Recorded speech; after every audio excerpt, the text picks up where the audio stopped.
Mama, I'm still thugging, this world is a war zone. My homies is inmates and most of them dead gone. Mama, I'm still thugging, this world is a war zone. My homies is inmates and most of them dead gone. What up, world? You are tuned in to King Knit TV, and we are here with Jamar Livingston. J Live, man. J Live is one. So, Jamar, man, where you from? Compton, California. Compton, California. Hub City, baby. Hub City. What was it like growing up in Compton? It was cool, man. You know, I think like every neighborhood, you know, you don't know it's bad. In LA in general, you think that's the norm, you know. And then when you get older, and you talk to people from different parts of the nation and the world, you realize that it's a different place, but same ghetto. Same ghetto all around the world. It's gang infested in Compton to this day. Yeah. Were you involved in the gangs? How was your parents and how was the streets affecting your life growing up? My mom had me when she was in high school, 16, by Burnett Livingston. She didn't get married until I was maybe like 11 to my stepdad. Okay. But yeah, it was cool. Most of my family gangbang. Okay. My cousin Trap Kitchen, you know, he's known. I heard of Trap Kitchen. Yeah, I got family in Treetop. I got family in Fruittown. I got family in Park Village. Family in the '60s. You know, I got family all over LA. What influenced you growing up in that environment? You know, I know you say you got your cousin from Trap Kitchen, you know, and you got cousins from over here and over there. Was that your influence growing up? Did you see that, or did you decide to stray go another path with it? For a minute, I was banging folks. Okay. For a minute, but then I realized I need a better way. Straight up. You know, At about what age did you realize that? I would say 17. 17 years old. 17. Straight up. Right when I met you. Straight up. Hey, you was a wild guy when I met you. Razor blades in the mouth and stuff. I say, wait a minute. I ain't never met nobody that hold a razor in their mouth. I say, damn, man. Yeah, straight up. So that's when because you was still wild then. You know what I'm saying? We was both wild. That's crazy, man. Hey, in that Madera, California. How did you end up in the Mad, man? I was From Compton. I was just doing bad. So Straight my up. mom was like, you know what you can do with your grandma? I was like, cool beans, man. I was happy. move my grandma, and you know, it's your grandma, so you don't want to disappoint her at all. So you know, she got me right. Yeah. She believed in me, and you know, I started doing right by myself. Straight up. I remember that, man. We used to get into a lot of trouble, man. Rest in peace, nigga. Grams, man. Love Grandma now, man. They That was always the show thing, me man. I love, miss it to this man. day, man. So all the way through up into the Mad, then, you know what I mean? Because I know, like I said, I was running with you then. I left, and you were still running with me when I was in Murder City. Yeah, up in Murder City. You was coming out there every day, Nigga, every weekend. Man, after y'all left me, I was like, I'm like, no homo, but I was lonely in the motherfucker. I had no friends around. Hey, for real. I ain't talk to nobody in school. I ain't talk to no fucking body.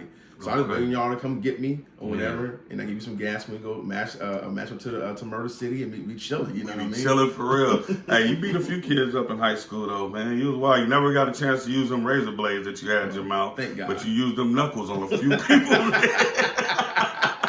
You did do that, man. So ass me. Hey, $1.39 they got out of high school. hey, aggressive $1.39 though. Ain't playing with nobody. So I remember though, and I remember when you graduated, I said he gonna go to college, he gonna do this, and you told me you was going to the military. And I felt like on some Boys in the Hood, Minister Society, like, you don't go to no white man's military. Remember I told you that? Yeah, like, you don't go to no white man. And I feel like how you felt, like you finna leave me. Like, bro, my bro finna leave me and go do this white man's military shit. But then it ended up working out for you and being a very blessed, beautiful thing. And I want to get into that. You know what I mean? Right. And the experiences you had while you were in the military, man. And where it's taken you and, you know, how it opened your mind and your perspective on life and a bunch of other things as well. So you graduated high school. What inspired you to join the United States military, and how did your military journey begin? By getting baby mama number 1 pregnant. You know, I was like, fuck, that ain't perfect for my family, so provide. So Yeah. I was like, fuck, I'm gonna join the military, get out, and hopefully do something with my life myself. So you hopped off the porch with responsibilities, and that was really what guided your decision into going into the military. Right. Which branch did you go into? The Army. The Army, straight up. Why the Army? More familiar with the Army. They wasn't the Air Force. I didn't want to join the Air Force. The reason why the Army gave me what I want. I want to do medical. Okay. I was already EMT certified because I was a year behind in credits in high school because I was always not going to class. So I was going to summer school, vocational school, and night school to catch up on credits. So I took an EMT course just off of shits and giggles, and it was easy to me. And so when I joined the military, I said, I want to be a medic, and that's what they made me. So you went to the Army branch as a medic. Yep. What year was that? That was 96. 96. So this was this the year of the boot camp when it was in your face and they was allowed to just go hard on you? Yeah. How did that feel? I knew the game. I knew it was all the game. So I just shut my mouth, be quiet, and play my position, my role down there. I didn't cause no bullshit. Right place, right time, right uniform. What was some of the stuff you seen in boot camp that did anybody ever break down? Did you ever see it like the movies? Yeah. Oh, I mean, motherfuckers, broke down and cried and all that, Grown man crying. Yeah, but it's all a game, dude. You realize all mental? Yeah, it's all mental. Did you ever do any special ranks or special forces or anything while you was in there? Not boot camp. When I became a medic and went airborne, I was LRS, long range reconnaissance. I did that for a while. I trained a lot of special forces and Ranger guys and Native special forces. A lot of schools I went to. So yeah, I did a little bit of SF stuff. And what made you do that? What made you want to go? The little special forces and stuff. And what did you see during that time? Where did you go? What was your first big trip that you went to? And you're like, man, this is real. This is really real. First, like big trip for like deployment wise or like deployment wise. Like it's really real. We going out here. This is going down. I would say Kosovo. Even though I've been to Africa beforehand, in '98 for the embassy bomb blast, I went there for that. But yeah, that was 5-star hotels. It was lovely. But my first trip was '99 in Kosovo when they were doing the genocide. I was attached to some sniper teams, and that shit was wild. Were you doing sniper teams? Yeah. What was you saying? Like, what was a day? A day like in the life of a medic with the sniper teams in an active situation. It's gangster. It's gangster. Yeah, it's gangster. The adrenaline's going. You see, you recon shit, you viewing shit, you putting intel down, sending intel out, and some of the shit we seen in Kosovo, like the actual genocide is wild, man. The Serbians trying to wipe out the Albanians. Yeah, it's wild, man. Wait a minute. So you actually served during the genocide, like what's happening with Israel and Palestinians right now? Yeah, I can only imagine what that's like, but how does that affect you mentally? And what's some of the worst things you've seen actually going through a war zone where a genocide is actually being carried out? Well, the atrocities of genocide is crazy, but they go deeper than that. I mean, war is war, how you put it. But the mental aspect of it is like when you see a people like mentally defeated. Yeah. Like what they've done to people and a whole generation of cultures is like traumatized. It's wild, man. Wow. It's wild. See, I can understand why the Palestinians did what they did, but I try to see it at both sides. I would say the two most deployments I've been to where it affected me the most was Iraq and Pakistan. Wow. What year did you hit Iraq, and what was the mission in Iraq? What was you there for? We were spearhead the Northern Front, 173rd Airborne Brigade. I was stationed in Italy at the time frame. We jumped in, parachuted in, did a combat jump into northern Iraq to help secure seize 4 airfields and to keep Iran out of Iraq and Turkey out of Iraq. So we went to the Turkey-Iranian border and keep the motherfuckers at bay. And y'all parachuted in. Yeah. How many of y'all parachuted? What was going on in your mind? You jumping into a war zone. I remember all the movies I've seen with combat jumps with Vietnam and World War II movies. Yeah. And I was like, I'm part of this gangster shit. This is gangster shit right now. Was it like that though? Was it just like, whoa? It was. It was. It was something like, as an airborne paratrooper, it's something you want to do. It's part of it's like the holy grail of airborne, jumping into a combat zone. Okay, and I know the rules of engagement. They're not supposed to engage y'all while you're in the air, but does it still happen? No, I mean not on our watch. Peshmerga, the Kurdish fighters are already on ground. SF is already on ground. Delta's already on ground already. Securing the zone. Yeah, securing the zone. Okay, that's cool. That's cool. We just show a force to let motherfuckers know that hey, we here and don't come through. Okay, straight up. So, fast forward, boots is on the ground now. What is the first move? Like you jumped into a combat zone. Now your boots is on the ground. What are we doing? securing the airfield for they can bring in the tanks and a rescue support element. As a medic, I make sure everybody's good to go. It was cold and wet, so I had people catching hypothermia. I had some airborne injuries, broken legs, foot. I had a guy broke his back on the jump. Just jumping on the jump? Yeah, that happens all the time. What? Yeah, people get hurt all the time. Just jumping into the combat zone. Mm-hmm. Any drop zone. If it's like a training exercise, people get hurt. Wow.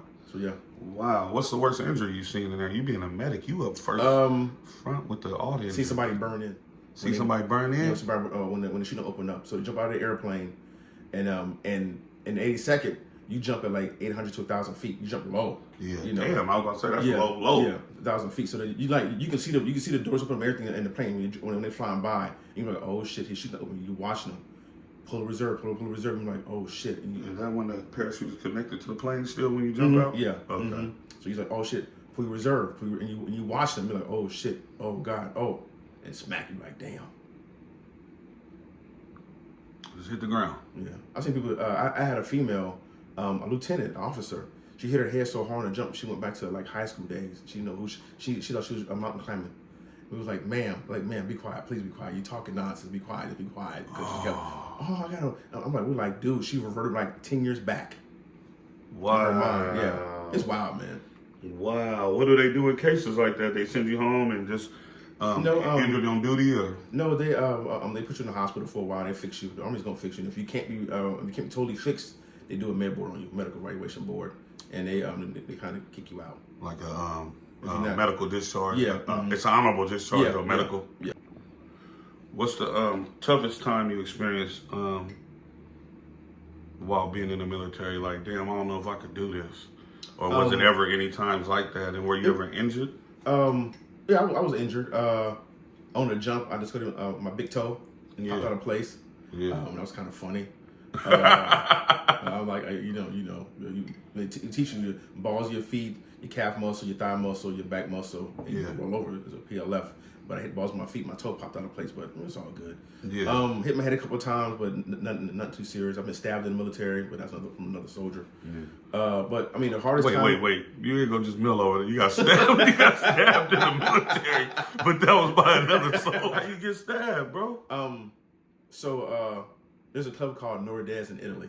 So I'm walking out. I'm a medic, so I kind of know everybody a little bit. Yeah. There's a new battalion stood up, so new guys are there. I don't know them guys, but I see them around though.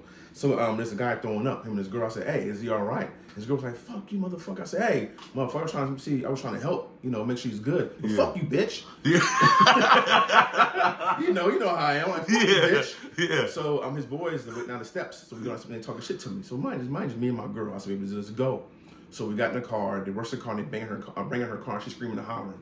Mind you, they go to the field for 3 months the next day. Yeah. So I go back to my boys. Hey, when we get back from motherfucking our field problem, it's gonna be on the cracker. Yeah. So we went from the field problem, and I beat this nigga's ass in the club. Yeah. Beat his ass. We get thrown out the club. We outside. It's like three. Me, my homeboy Goot, and my homeboy Big Hunt. Yeah. Three of us outside, and there's like 10 of them niggas, and they rushed me. Mind you, I'm fighting with old boy. I'm like, what the fuck is that in his hand? He had a knife in his hand. He was trying to slash me. Still whooped that nigga's ass. I stabbed with that nigga's ass still. Yeah. 3 of us beat 10 of these niggas' asses. Whooped these niggas' asses. Fellow military man. Yeah. Where the hell you get stabbed at? In my hand, right here.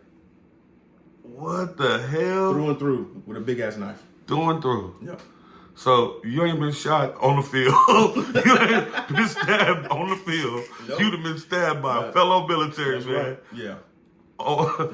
Yeah. And the funny thing, same time I got stabbed, same time you got shot. For the same year, same time? Mm-hmm. That's fucking crazy. Same time frame. I was like parallel in a sense. Even though I was away That's across wild. the world, I was in parallel. That is wild. Yeah, kids the same damn year, damn near everything. I remember you told me red blood make the green grass grow. I found out this motherfucker. I said, yo, who did what? Yeah. I'm coming through. I'm coming through. Red blood make the green grass grow. Is there any specific moments from your service that you find yourself thinking about frequently? You know what I'm saying? I have two points that really like hit home. What are those? I was in a bad ambush. some you know the Iraqi teenage boys. That's around the world though. They use young boys in brainwashing, but they hit our convoy. It was kind of about 20, 30 vehicles, and I wasn't even supposed to be on a convoy. I was just there bullshitting around on a convoy. I was in the passenger side in a 5-ton vehicle, and they hit a fuel truck. They RPG'd a fuel truck, and it's funny because when you see the movies and shit slow down, it's the truth. When you see the RPG flash, you know what the fuck is that? You see that white smoke, you're like, oh, it's an RPG, but it's going in fucking slow motion. You're like, holy shit. That's how your brain processes. Yeah, I'm like, oh shit, it's in slow motion, and kaboom! I was like, oh shit, I got my weapon. And I pointed across my driver's face. I'm firing rounds. I see the motherfuckers running. We're dumping on the niggas. You hear the 50 cal, going off, and it's all in fucking slow motion, man. I put out 60 rounds in a matter of maybe like 15, 20 seconds, nigga. I was dumping on them fools, yeah. How many of them was it? It was 5. 5 of them? And we killed all but 1, and I treated them. Wow. The vehicle stopped, hopped out the vehicle to the kill zone, and then turn around and go back a ways, park, and then bound into objective. I say, I'm a medic. So drop me off. I hopped out the vehicle. The guy turned and drove the opposite direction, and I bounded to the fucking kill zone. Put rounds down range and treated hostiles. I got a bounty award for it. How does that feel to know they just possibly could have killed your fellow officers, and now you got to go back into the kill zone to treat them? Right. How does that like? I didn't feel like the time frame because that's part of what you're supposed to do. You're supposed to. It's part of your training. Yeah, from my training, so it's like I go right into medical mode. Yeah. So went to the bounded to the firefight, put some rounds on range, treated the Iraqi surgeon. Yeah. Only one of them survived though. Yeah. What were the other ones looking like? They'll shoot up. When I'm talking about half the head's gone, arms gone, legs gone, because the 50 cal and rounds are just people don't. So our rounds in the M4 are not designed to maim. What are they? What they designed to just go straight through? Go straight through, yeah, and it just hurt, but not kill. But the 50 cal and the 240 Bravo and the saw, it's a different story. Knocking you down. Oh, knock you down. I'm talking about eyes coming out. You see eyes missing, cheeks gone, jaw gone. How do you treat somebody like that? Oh, they dead. I just look at them and keep on pushing. Keep on pushing. Just treat the one that you treated. What type of injuries did they suffer? He had 5 gunshot wounds. I didn't see no blood. 5 gunshot, but half his cheek, half his cheek was gone. He tried to turn on and run. Half his cheek was gone. From half his butt cheek? Yeah, it was gone. Oh my goodness, that is crazy. Screaming and shit. How you treat a half a butt cheek gone? You know what's funny? People who get shot and injured, they don't scream like that. Huh. Yeah, they don't scream. My mama, they don't be doing shit like that. They moaning, but they ain't screaming or hollering. And seeing that, like, I don't even know how I would feel. I know I'm trained for this, but you just tried to kill me. Now I got to come back and treat you. Right. How many incidents of that did you have to go through? A few. A few. But I think the one that put the nail in the coffin was going to Pakistan for the earthquake relief. I was there for 5 months. 5 months seeing all kind of earthquake injuries, and it was 05. Yeah. Pakistan. We went there for that, and just seeing the babies dying and shit, from sepsis and all that. It's and the wild. pain, just the overall energy and the pain and the aura of, and you're doing the best you can, but the overall general aspect was just pretty it's crazy. Yeah. That's why I'm like, fuck medicine. I'm no more patient care. I'm done. It was that bad? Yeah, it was that bad. All the trauma and all the combat you've been through, an earthquake zone did it. Yep. Damn, how many people passed in that situation? I think 300,000. 300,000? Yeah, look it up. Killed, not injured, but killed, died from the earthquake, and we saw a lot of the injuries. My hospital, we treated 20,000 people in 4 months. 20,000 people in 4 months. Yeah. Like, I couldn't imagine that. Yeah, I'd have walked away too. Like, man, ain't no way. Ain't no way. What is a mental recovery after something like that? You know what I mean? How do you just walk back into normal life? You know what I mean? Thank God you wasn't shot or killed, or you got all your limbs and everything. But mentally, how does that weigh on a person's mind mentally? I'll tell you like a doctor told me. He told me, before you joined the military, you were green. And when you went to war, you became red. That's like a stoplight analogy. Yeah. He said, we're trying to keep you in the yellow. You never go green again, probably. Never probably go green. We're trying to keep you in the yellow. So that's what it's like. It's like being in yellow every day. Some days I go to red and I calm myself down, but most days I'm on yellow. Yellow. That's cool. Would you do it all again? Yeah, I would, because it made me who I am now. Straight up, it's shaping. People, you know me back in the day, you know me now. Yeah. People who know me back then see me, I'm like, nigga, you changed. People who know me now, but like, I never imagined you being that way. I'm like, good. That's where I want it. Straight up. Yeah. That's where I want it.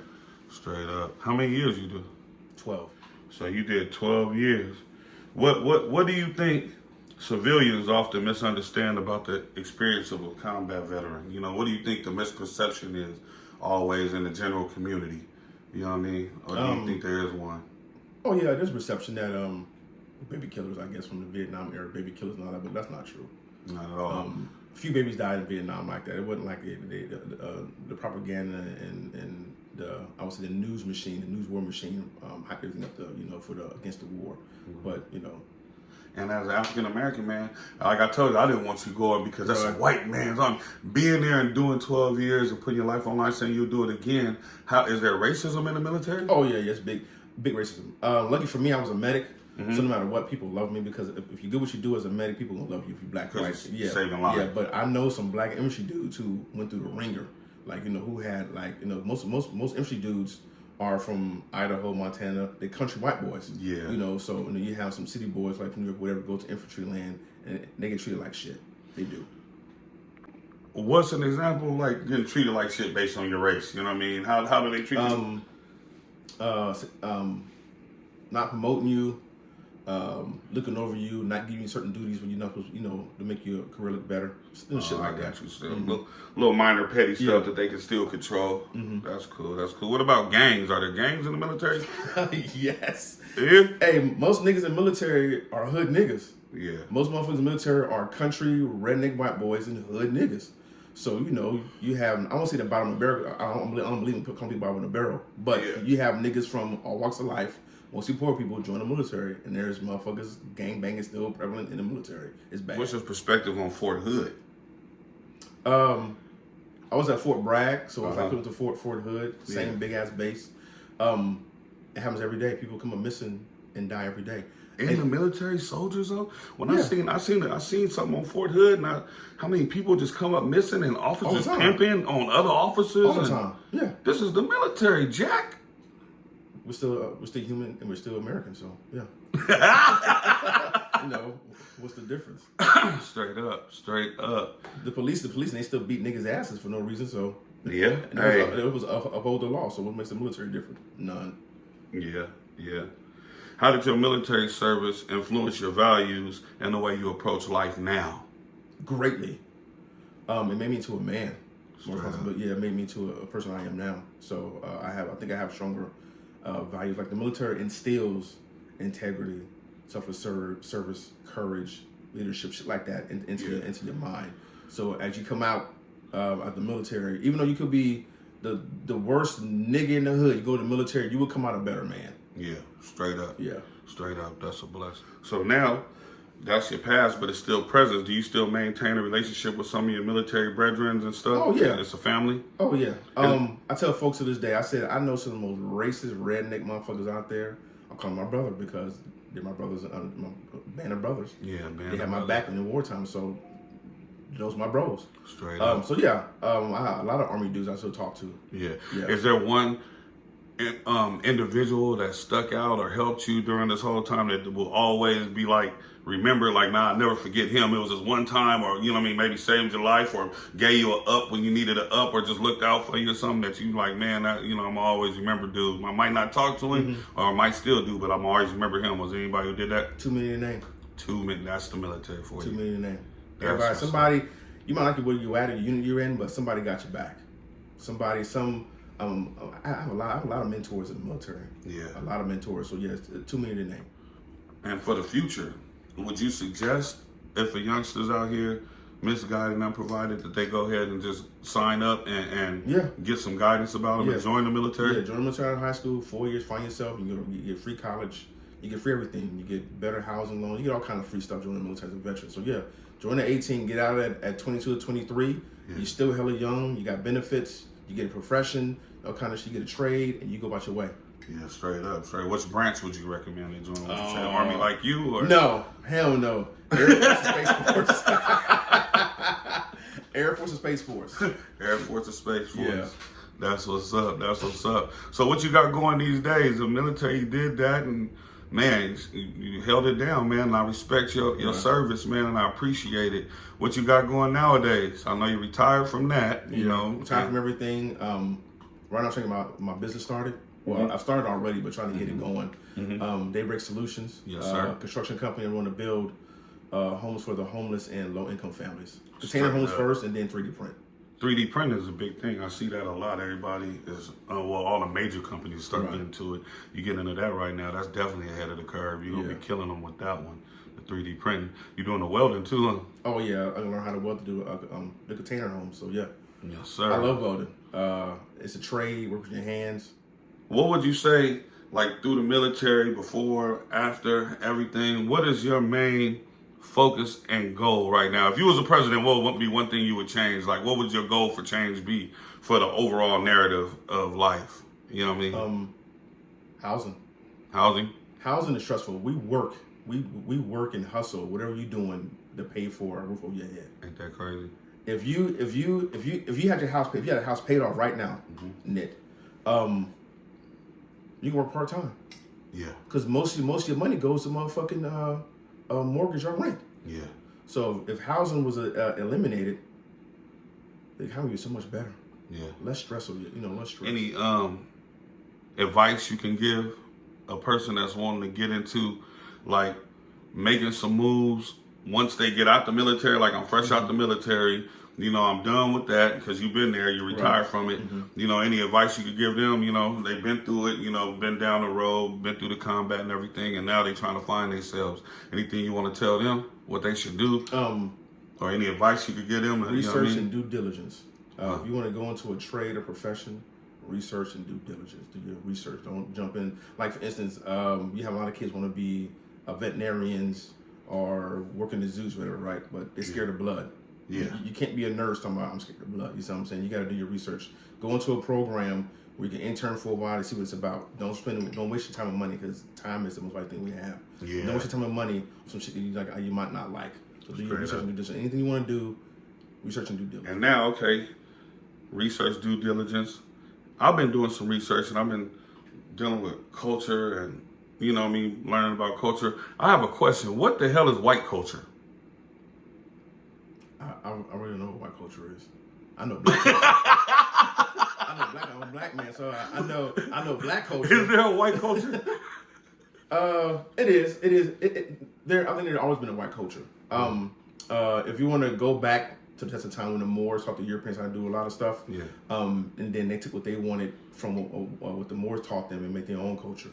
But there's white culture. It is white culture? Pumpkin pie. I'm done.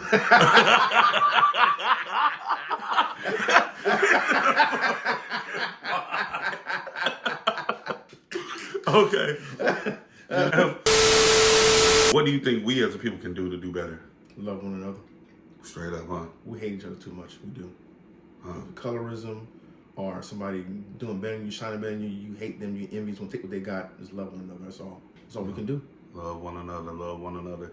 And do you think music has anything to do with the mentality of the youth these days? It influences them, or do you think no, it doesn't? In your opinion, because a lot of cats now, they ain't talking about killing it like we grew up in the gangster era of hip hop. Yeah. But the youth now, they talking about fucking bitches and money.